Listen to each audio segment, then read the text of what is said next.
So today I'm going to show you a short demonstration of PeopleClear SMCR. So we are a SaaS-based tool essentially designed to help firms to streamline and simplify their SMCR and be that central repository for all things SMCR for regulated firms. So I'm going to show you the key elements of the tool, and then I'll just give a brief overview of other elements that we have as well. So our subscriptions are done based on user licenses, so how many users you need of the system, and that is determined based on regulated users. So how many senior managers, how many certified employees do you have? And then you also have your administrators that we don't charge for, so you can have an unlimited amount of administrators, and they're the ones really, they're the ones in compliance and HR who are, really in the engine room of PeopleClear, managing the firm's certification cycles, statements of responsibilities, management responsibilities, maps, regulatory references, everything that SMCR involves that the tool has. So I'm going to log in and I'm going to show you first of all the the first thing I'm going to show you is the certification element. So I'm going to log in as an administrator. So administrators have full permissions across the tool. So we're logged into our demo account here. So everything you're seeing is just dummy data, essentially. So you can see here, you have the administration tab here. I'm going to click into this. It will give you then all of the administration functions that the user has access to. So you've got your system administrations, the certification administration, which is where the administrators will manage both the annual certification cycle and also the interim certifications that happen throughout the year, as well as the senior manager element, such as I'm going to go through things like functions and responsibilities, reporting lines, statements of responsibilities, management responsibilities, maps, regulatory references, and so on. So the key elements I'm going to focus on is, first of all, the certification. So obviously it is designed when we onboard our clients, we will onboard all of your certified employees. We will align with your firm's annual certification cycle. And then you can see via dashboards and reports that it gives a good overview to see, right, for this firm, your annual certification cycle is at the 10th of Feb. You can see that there are currently 72 of 75 people certified, 2 pending. There are 59 employees to be recertified in the next 30 days, and so on. And then you also have your senior manager reports for things such as your reporting lines, your functions, responsibilities. So everything is extractable out of the tool as well. That is a key feature. And more importantly, everything creates an audit trail. So that's one of the key things, obviously, when reporting back to the regulators, but also internally as well. And when the tool was built. So it's been built based on the FCA handbook and the conduct rules. So when the tool was built back in 2018, when development started in 2018, we worked with our compliance consultants. So this tool is designed to manage all elements of SMCR, sort of no more, no less. So it's really designed to also help simplify. So we work with some firms that are maybe have internal processes that may be a little overcomplicated. Using a system like PeopleClear, or with also our advisory services as well, we can also help to try and simplify whilst also remaining compliant with SMCR. So focusing on the senior management element to it. So I'm clicking on the administration function here. I'm going to manage certification. I'm going to do an interim certification for, let's say, a new employee. So I'm going to pick May Noble, because everyone else is currently going through the annual certification cycle, as you can see. So as an administrator, you will then initiate the certification workflow. And what that will do is it will then trigger that workflow. So it will notify the certified individual. An email will go to May Noble, letting them know that they now need to complete their F&P and complete their certification evidence within the tool. So I'm now logging in as that certified employee. So you can see the permissions for her are very different. She's only seeing her own profile, her own certificates, and anything else that's relevant to her as an employee.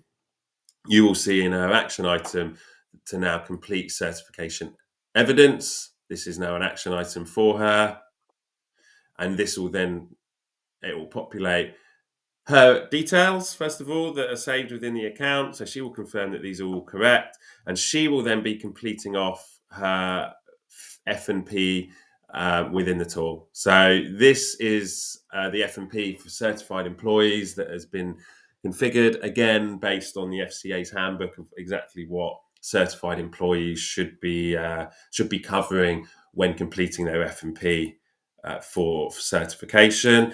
So this has been built using a logic system. So obviously this means that, depending on how each question is answered, there may be prompts for follow-on questions or to provide evidence.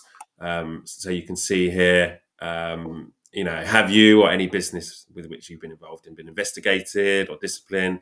If you go no to this, then obviously it's fine. That's really what you would hope they were answering the question with. If they go yes, you can see it's asking them to provide further details, to provide any relevant files or evidence. So in this case, May Noble will be a model employee. So I will answer everything off as she should be, including for things like financial soundness, competence and capability.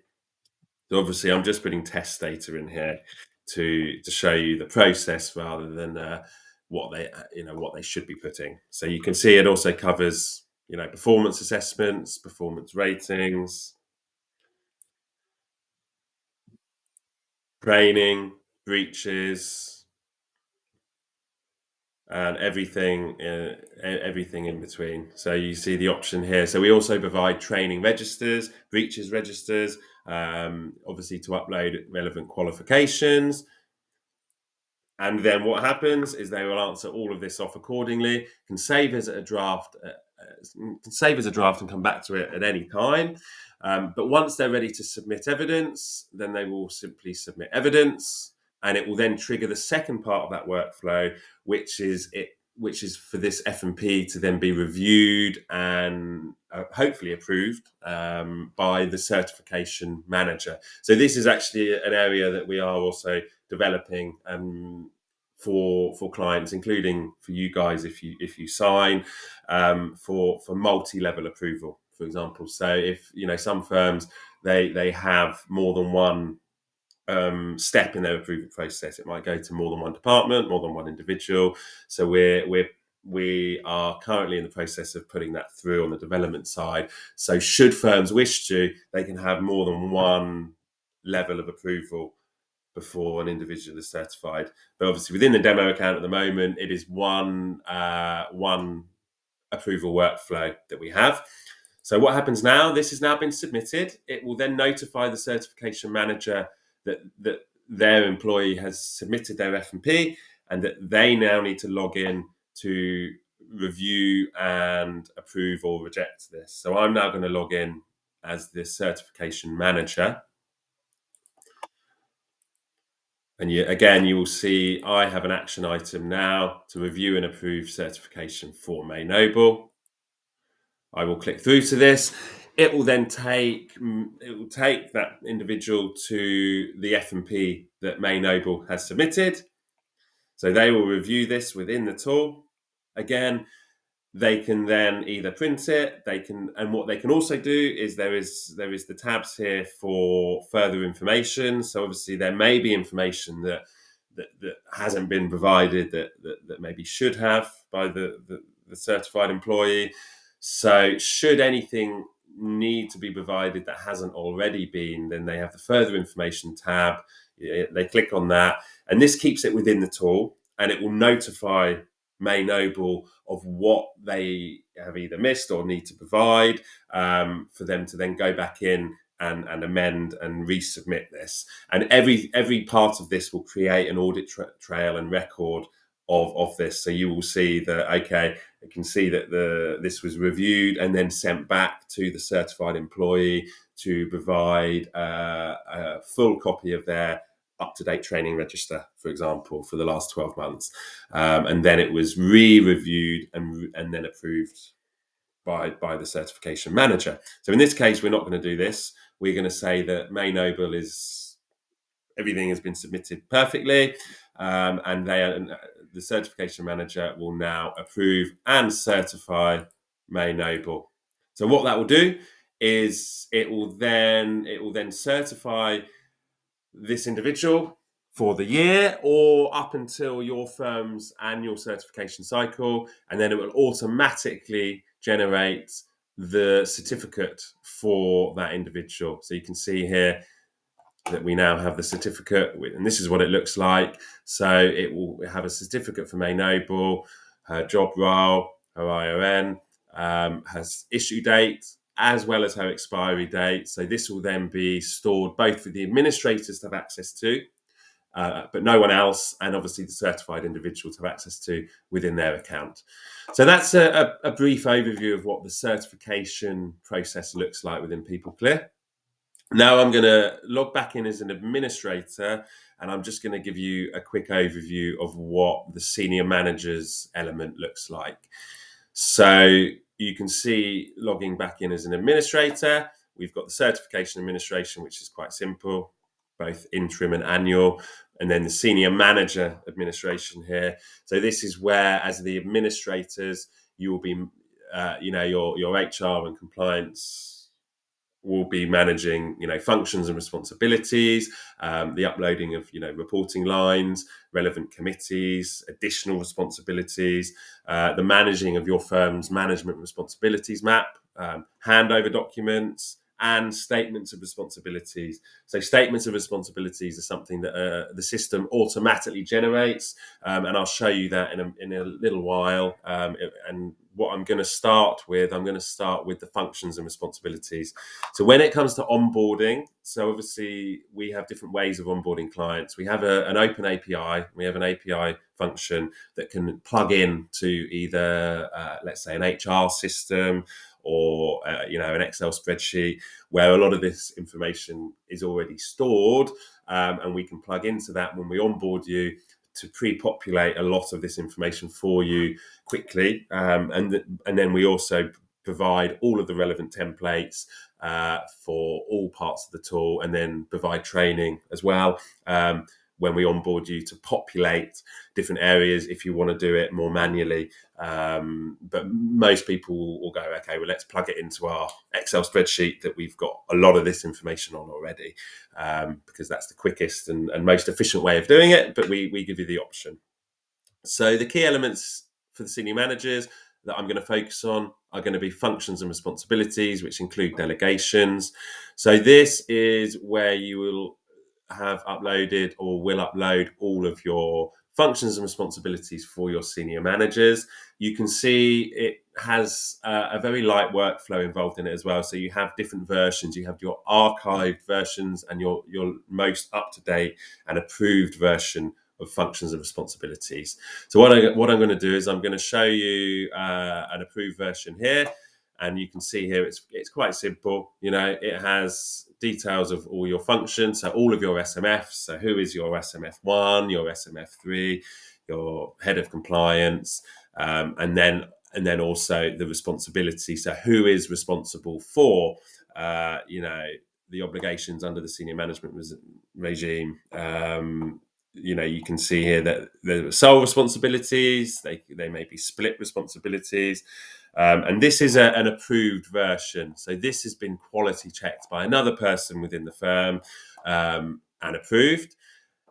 When there is any change to your firm's functions and responsibilities, then an administrator for the tool, so someone within compliance, they will have the ability to then copy allocation. So create a draft version of your functions and responsibilities. What that does is it then creates a draft and editable version of your functions and responsibility allocations, because obviously you will be making changes. There will be, let's say you've got a new SMF 1617 who has started at the firm. So you can see this allows you now to make those relevant changes to assign the relevant person as the new compliance oversight for the firm, for example. So you can go, right, we're going to say, right, Carson Sharp is new SMF 1617. You add the relevant comments. obviously this will be a sole responsibility, but if it's one that's shared, split, not allocated, and then what happens, I won't do it now, is you then proceed to responsibilities, and you complete that relevant section off with regards to adding all of their responsibilities to forecast and sharp, for example. And then it will take you to then choose someone to then review and approve this. So I'm not going to do this now because what it will do is it will trigger the statements of responsibilities to then be generated for that individual who already exists. So what it would do is once you make the changes to functions and responsibilities, it will then be submitted. It will then be reviewed and approved by another individual within the firm. They will approve it. And then what happens is the system will recognize all of the relevant changes that have been made to functions and responsibilities. And obviously most of the time that will mean that there's a new senior manager. So what it will do is it will then automatically generate a statement of responsibility for that new senior manager. So you can see here, if I click into administration, you've got the statements of responsibilities here. Now these are automatically generated for these individuals based on functions and responsibilities within the tool. And what it will do is as soon as it generates a new statement of responsibility for a senior manager, it will notify that senior manager that this has been generated, and it will prompt them to log in, to read it, and also acknowledge it. So you can see the status of each senior manager's statement of responsibility is here. So you can go, right, okay, we've got, if we look at Martin Bailey, he acknowledged his statement of responsibility here.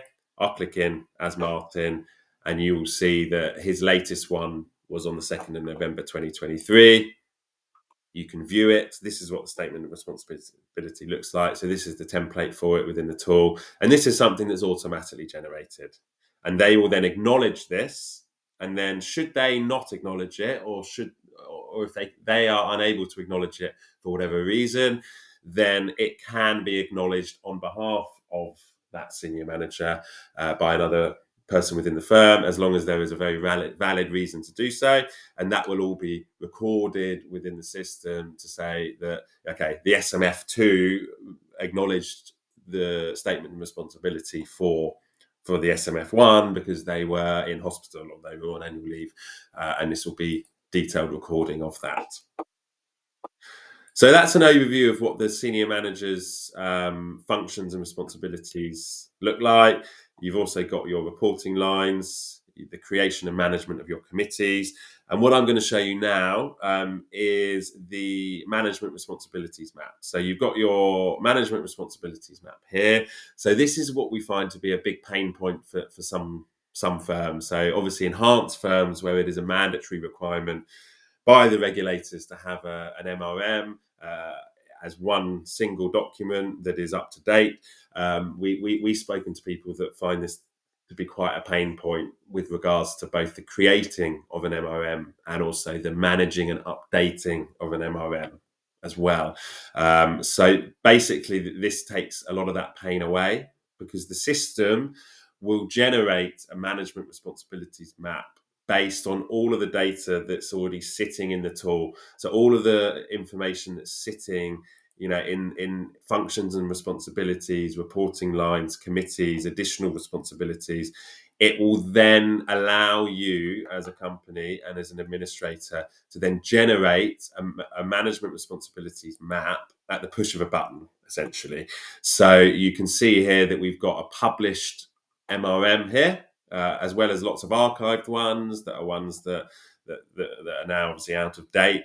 And you can see if you've made relevant updates to anything within the tool, that means that you now need to update your MRM. What you would simply do as an administrator is, again, similar to what I showed you with functions and responsibilities. You would simply copy this over, and then it would generate an editable version of this management responsibilities map.